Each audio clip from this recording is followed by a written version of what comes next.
Welcome back to Beast Lab. We're going to take another look at the Mega kit. Time for lesson number 6. Let's go for the workbench, take a look at the project.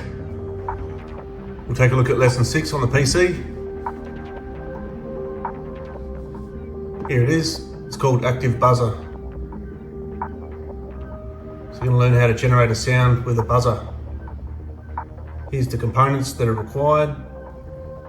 We're going to need the Mega 2560, one active buzzer, and some female to male jumper wires.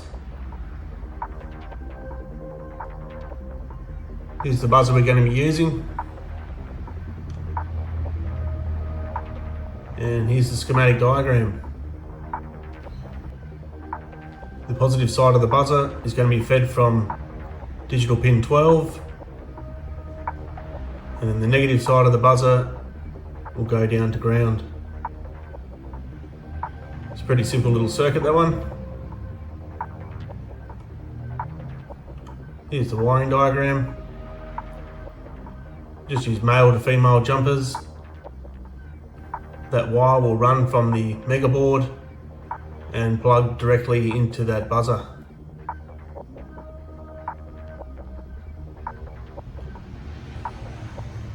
Here's the wiring diagram. So those long cables with the male pins one end and the female on the other end. You get a whole heap of these cables in the kit. They come as a ribbon, they're all joined together. I chose to strip them all apart. A little bit easier to work with.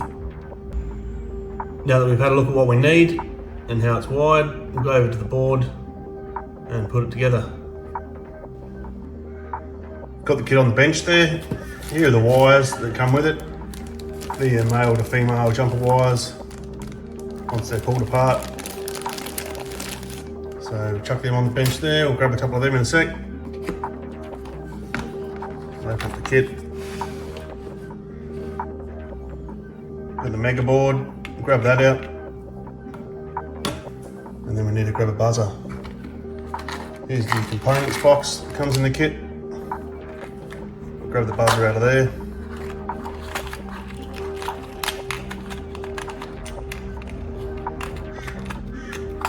There's 2 buzzers in the kit. Got the active buzzer and the passive buzzer. This is the one we're going to start with at the moment.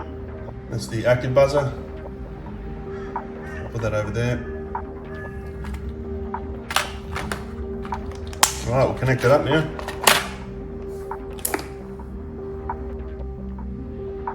It's a very simple circuit, this one. It's not much involved.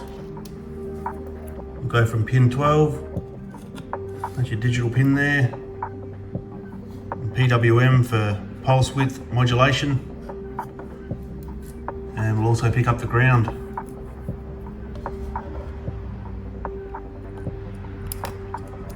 That's all the wiring to the board done.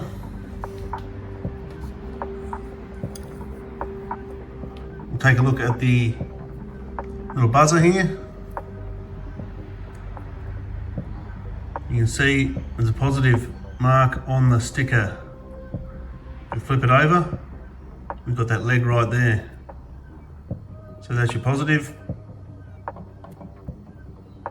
And here's your negative, which gets connected to ground.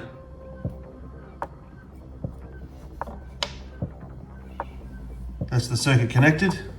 Now we'll go back over to the PC, have a look at the sketch that's going to run this active buzzer, and we'll take that over to the board, upload it, and run the program.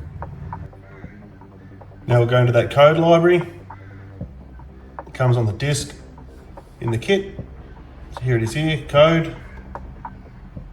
And we're up to here, lesson 6, making sounds. We'll go into there.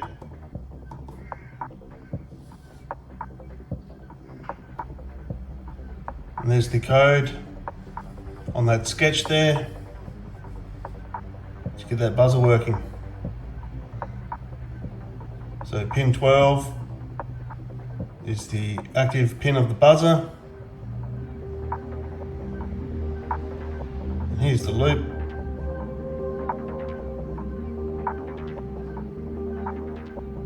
check out what that does.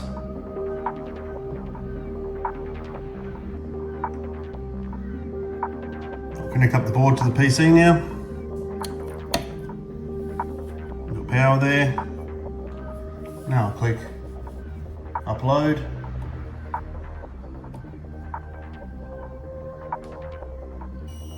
Here we go. Program's in. I don't know if you can hear that.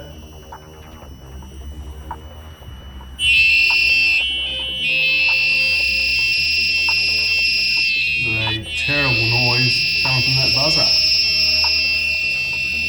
Absolutely ear piercing. We'll go back to the code now, make a couple of changes and see the outcome. I've got that default code running there. We'll change this top frequency to 20. Send that to the board.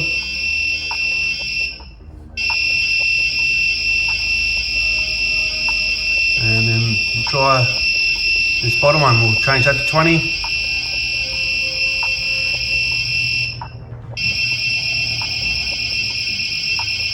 So you can see there, depending on what you give it in these parameters, it's going to make a different sound. Put that back to 70. The default for that was 80.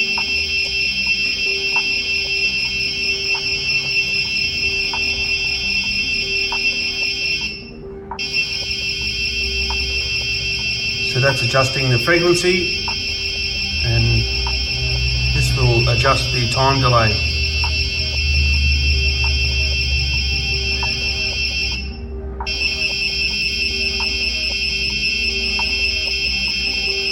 I'll take that to 8.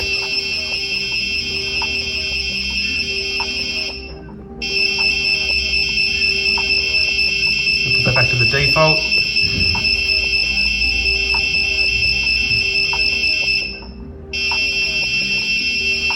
Take this one to 8.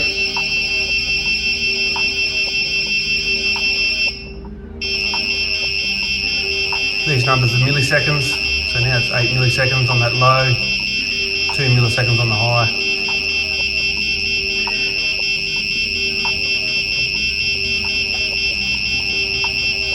Now I'll have a look at this one.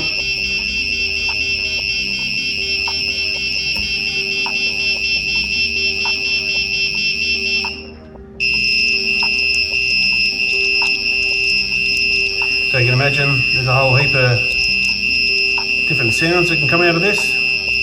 Might unplug that for a second. It's quite annoying. It's a great little sketch there. You can get any sort of sound out of that buzzer. We'll take another look at these buzzers in the kit. This was the active buzzer, and this is the passive buzzer.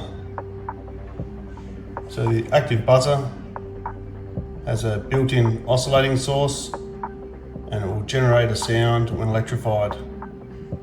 Whereas this passive buzzer doesn't have that source, so it won't tweet if a DC signal was used. So instead you have to use square waves. There's a heap of information on the disc that comes with the kit. All these lessons, everything's explained. So I'm just briefly going over everything and wiring everything up. If you grab the kit, you can read through everything. Makes it really easy to understand. In the next episode, we're going to move on to that passive buzzer. So stay that one. Make sure you like and subscribe if you're enjoying the content. Take it easy, guys. We'll catch you then.